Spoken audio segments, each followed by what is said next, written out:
नमस्कार मित्रांनो, MPSC संयुक्त पूर्व परीक्षा 2024साठी राहिलेल्या दिवसामध्ये आपल्याला नेमकं काय वाचायचं आहे ते आपण या व्हिडिओच्या माध्यमातून बघणार आहोत. यामध्ये आपण राज्यघटना आणि अर्थशास्त्र या दोन्ही विषयांमध्ये नेमके कुठले टॉपिक वाचायचे आहेत, म्हणजेच तुम्हाला जास्तीत जास्त मार्क्स त्या विषयांमध्ये घेता येणार आहेत. यामध्ये जे टॉपिक दिलेले आहेत ते अत्यंत महत्त्वाचे आहेत. PYQ जे आहेत या एक्झामचे सर्व ॲनालिसिस करून हे टॉपिक काढलेले आहेत. त्यामुळे या टॉपिकवरती वारंवार रिपीटेड प्रश्न आलेले आहेत आणि एक्झाममध्ये याच टॉपिकच्या अवतीभोवती तुमची एक्झाम असते. त्यामुळे हे टॉपिक तुम्हाला नक्की करून जायचे आहेत. फॉर एक्झाम्पल, राज्यघटना या विषयामध्ये एकूण 15 प्रश्न येतात. तर या टॉपिकमधून तुम्ही इझिली 10 ते 12 प्रश्न इझिली सॉल्व्ह करू शकता. अर्थशास्त्रामध्ये पण तुमचे 15 प्रश्न येतात आणि मी दिलेल्या टॉपिकमधून तुम्हाला इझिली 11 ते 12 प्रश्न सॉल्व्ह करता येणार आहेत. त्यामुळे तुम्हाला हा व्हिडिओ संपूर्ण बघायचा आहे आणि हे टॉपिक जे दिले आहेत त्यांची वारंवार रिव्हिजन करून जायची आहे. तर प्रथम आपल्याला राज्यघटना या विषयातील महत्त्वाचे टॉपिक बघायचे आहेत. पहिलं महत्त्वाचं टॉपिक म्हणजेच ग्राम प्रशासन आहे. त्यालाच आपण पंचायत राज असे पण म्हणतो. या टॉपिकमधून दरवर्षी 2 ते 3 प्रश्न हे नक्की असतात. त्यामध्ये समित्या असतील केंद्र व राज्याच्या, त्यामध्येच बलवंतराय मेहता समिती, अशोक मेहता समिती, LM सिंघवी समिती, त्यानंतर महाराष्ट्राच्या समित्या ज्या आहेत त्यामध्ये वसंतराव नाईक समिती, बोगीरवार समिती, प्राध्यापक PB पाटील समिती इत्यादी समित्यांवर वारंवार प्रश्न आलेले आहेत. त्यामुळे या समित्या तुम्हाला चांगल्या प्रकारे करून ठेवायच्या आहेत. त्यानंतर 73वी आणि 74वी घटनादुरुस्ती आहे. यामधील जी महत्त्वाची कलमं आहेत ते पण तुम्हाला माहिती असला पाहिजे. त्यानंतर राज्य वित्त आयोग आहे, जिल्हा नियोजन समिती आहे, राज्य निवडणूक आयोग आहे, ग्रामीण स्थानिक स्वराज्य संस्था आहे, त्यामध्येच पंचायत समिती, जिल्हा परिषद आणि त्यातल्या त्यात ग्रामपंचायत या टॉपिकवरती सर्वात जास्त प्रश्न आलेले आहेत. तर ग्राम प्रशासन या टॉपिकमध्ये तुम्हाला इत्यादी टॉपिकवरती जास्त भर द्यायचा आहे. त्यानंतर विधिमंडळ आहे. यामध्ये पण दरवर्षी 1 ते 2 प्रश्न आलेले आहेत. यामध्ये विधानसभा व विधान परिषद आहेत, त्या संबंधितील कलमे असतील, कायदा निर्मिती असेल, रचना असेल विधान परिषद विधानमंडळाची, अर्थसंकल्प प्रक्रिया असेल, त्यातले अधिवेशनं असतील, मुख्यमंत्री, मंत्रिमंडळ, राज्याच्या महाधिवक्ता असेल, आपल्या देशामध्ये कोणकोणत्या राज्यामध्ये विधान परिषदा आहेत, विधान परिषदेची निर्मिती असेल, त्याची निवडणूक असेल, कमीत कमी व जास्तीत जास्त विधान परिषद सदस्य असतील आणि त्यांची पात्रता असतील, इत्यादी महत्त्वाचे टॉपिक तुम्हाला यामध्ये करायचे आहेत. त्यानंतर कायदा निर्मिती प्रक्रिया आहे. त्यामध्ये सामान्य विधेयक असेल, धनविधेयक असेल, विधान परिषदेला असलेले अधिकार असतील, दोन्ही विधेयकाच्या बाबतीत राज्यपाल व राष्ट्रपती यांना असलेले अधिकार असतील, इत्यादी बाबी तुम्हाला इथे वाचायच्या आहेत. त्यानंतर राज्यपाल आहेत, या संबंधीची कलमे असतील, त्यांची नेमणूक असेल, पदावधी असेल, पात्रता, शर्ती, क्षमादानाचा अधिकार असेल, वटहुकूम करण्याचे अधिकार असेल, आणीबाणी संबंधित अधिकार असतील, कायदेविषयक आणि कार्यकारी अधिकार असतील, इत्यादी तुम्हाला यामध्ये अभ्यासायचे आहेत. त्यानंतर अत्यंत महत्त्वाचं म्हणजे राज्याच्या महाधिवक्ता आहे.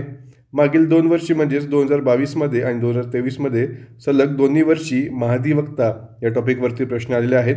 त्यांची नेमणूक असेल, राजीनामा कोणाला देऊ शकतात, पदावरून दूर करण्याचा अधिकार कोणाला आहे, त्यानंतर त्यांचे सभागृहातील अधिकार असतील, इत्यादी तुम्हाला यामध्ये अभ्यास करायचा आहे. सोबतच विधानसभा आणि विधान परिषदमधील जास्तीत जास्त आणि कमीत कमी सदस्य किती असतात, म्हणजेच मिनिमम आणि मॅक्सिमम सदस्य संख्या जी आहे ती तुम्हाला माहिती असलं पाहिजे. त्यानंतर महाराष्ट्रामध्ये किती सदस्य आहेत, सदस्यांचे अधिकार काय आहेत, त्यांची पात्रता, राजीनामा आणि पदावरून दूर करण्याची पद्धत जी आहे, इत्यादी बाबी तुम्हाला यामध्ये लक्षात ठेवायच्या आहेत. त्यानंतर न्यायमंडळ आहेत. सहसा कंबाईन परीक्षेमध्ये उच्च न्यायालयावरच प्रश्न आलेले आहेत. म्हणजेच आपल्याला सुप्रीम कोर्ट किंवा जे कनिष्ठ न्यायालय आहेत त्यांच्यावर कमी प्रश्न आले आहेत. म्हणजेच उच्च न्यायालय जे आहे तुम्हाला हायकोर्ट जे आहे त्यावर जास्त भर द्यायचा आहे.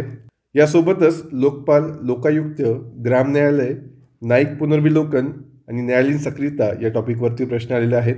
आणि सोबतच कायद्याचे राज्य व प्रशासकीय न्यायालय यांच्यावर सुद्धा प्रश्न आलेले आहेत. त्यानंतर चौथा टॉपिक आहे घटनात्मक व बिगर घटनात्मक आयोग.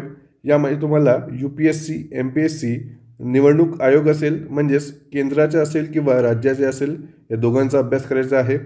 त्यानंतर नीती आयोगावर सर्वात जास्त प्रश्न आहेत. त्यानंतर राष्ट्रीय विकास परिषद, महिला आयोग असेल केंद्र व राज्यांची, आणि माहिती आयोग असेल इत्यादी तुम्हाला घटनात्मक आणि बिगर घटनात्मक आयोगांबद्दल अभ्यास करायचा आहे. त्यानंतर केंद्र व राज्य संबंध आहे. यामध्ये कायदेविषयक संबंध असतील, वित्तीय संबंध असतील, प्रशासकीय संबंध असतील इत्यादी संबंध तुम्हाला यामध्ये अभ्यास करायचे आहेत. केंद्र राज्य समवर्ती सूचीमध्ये कोणते विषय येतात आणि त्यावर कायदा करण्याचा अधिकार कोणाला असतो याबाबत तुम्हाला अभ्यास करायचा आहे.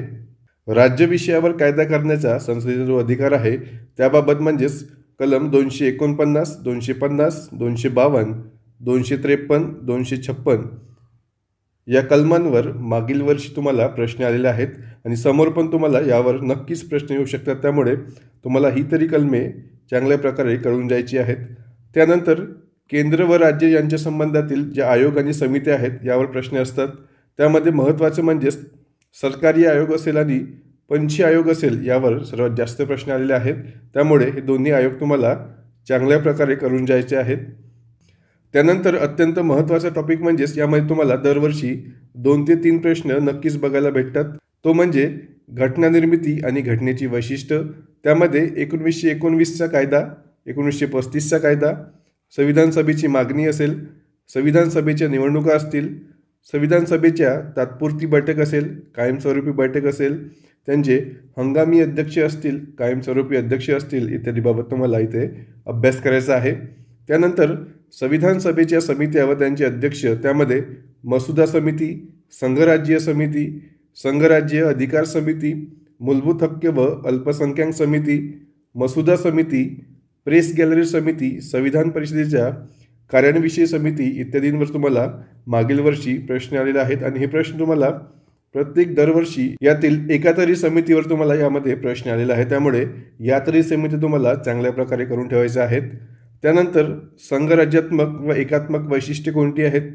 त्यानंतर अत्यंत महत्त्वाचं म्हणजेच घटनेचे स्रोत आहेत, म्हणजेच कोणत्या देशाकडून कोणत्या आपण तरतुदी घेतल्या आहेत ते तुम्हाला माहीत पाहिजे.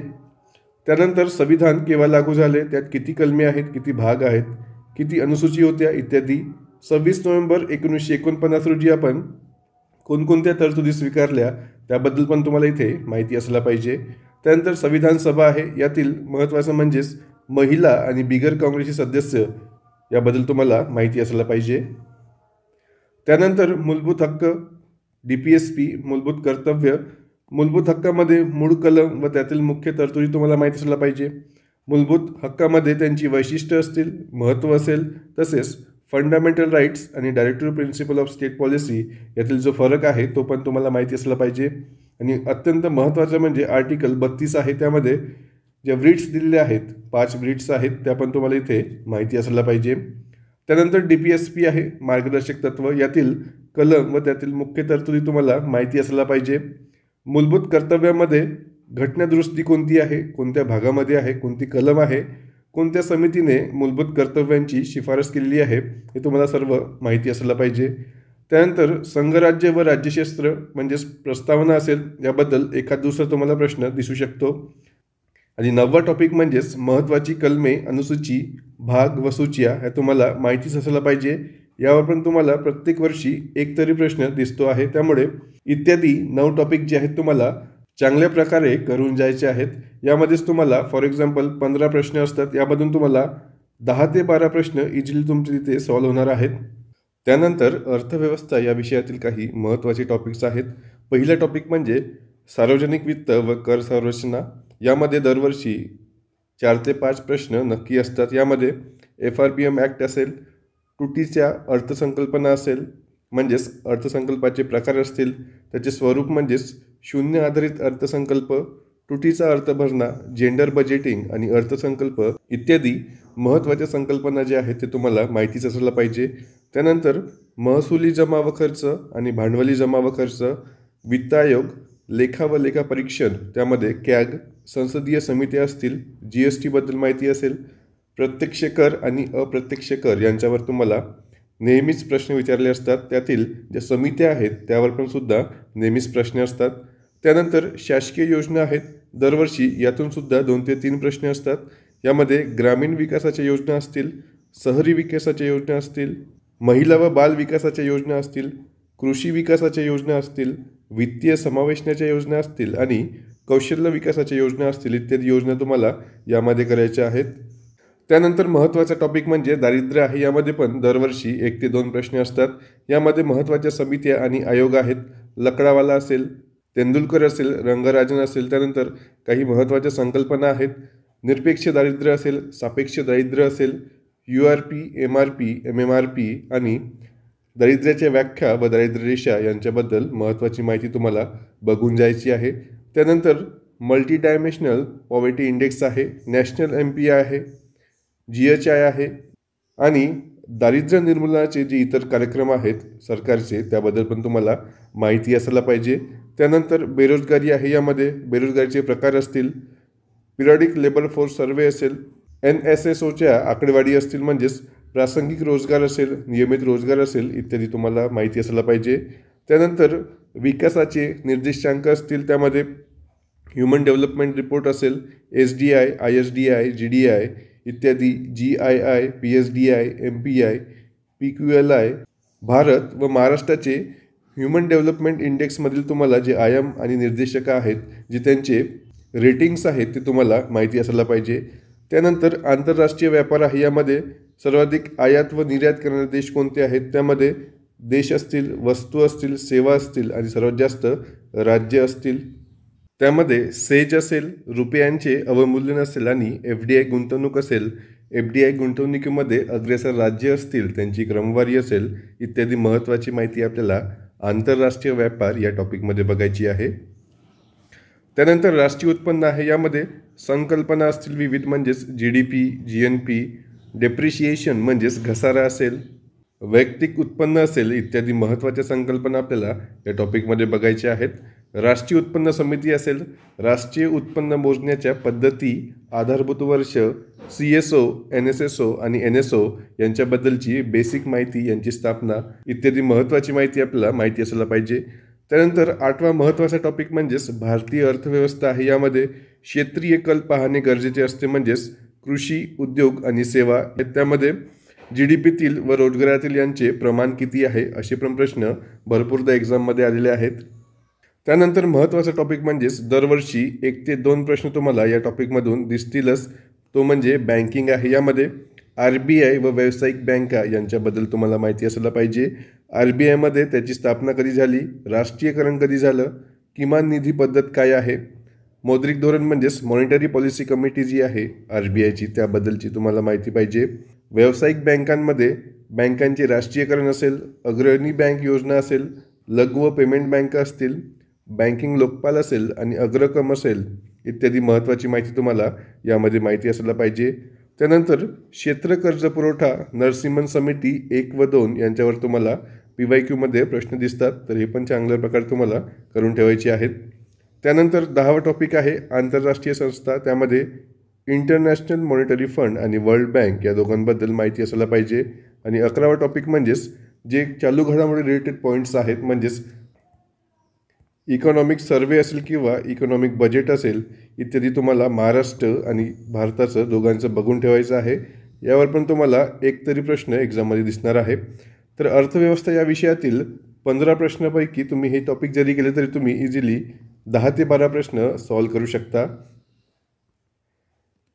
येणाऱ्या व्हिडिओमध्ये आपण सामान्य ज्ञान आणि गणित व बुद्धिमत्ता यातील जे महत्त्वाचे टॉपिक आहेत, ज्यावर वारंवार आयोगाने प्रश्न विचारले आहेत, ते आपण बघणार आहोत. सामान्य ज्ञान या विषयामध्ये 15 प्रश्न असतात, बुद्धिमत्ता यामध्ये 20 प्रश्न असतात. आज जे आपण बघितले राज्यघटनामध्ये 15, अर्थशास्त्रामध्ये 15, म्हणजेच तुमचे एकूण 65 प्रश्न तुम्हाला या 4 विषयामध्ये आहेत. त्यामुळे हे 4 विषय जर तुम्ही चांगल्या प्रकारे केले तरी तुमचा पेपर हा इझिली निघतो. आणि या 4 विषयाला एक कॉम्प्लिमेंटरी म्हणून करंट अफेअर्स आहेत, तिथून पण तुम्हाला 15 प्रश्न येतात. त्यामधून आपण 7 ते 8 जरी प्रश्न सोडवू शकलो आणि इतिहास आणि भूगोलमध्ये 10-10 प्रश्न असतात, यामधून पण आपण 5-6 जरी सोडवू शकलो तरी आपलं इझिली स्कोर हा 60+ जातो. इतर माहितीसाठी आणि या PDF साठी तुम्ही ब्रेनसीट MPSCचं टेलिग्राम चॅनल जॉईन करू शकता. याची लिंक जी आहे मी डिस्क्रिप्शन बॉक्समध्ये दिलेली आहे.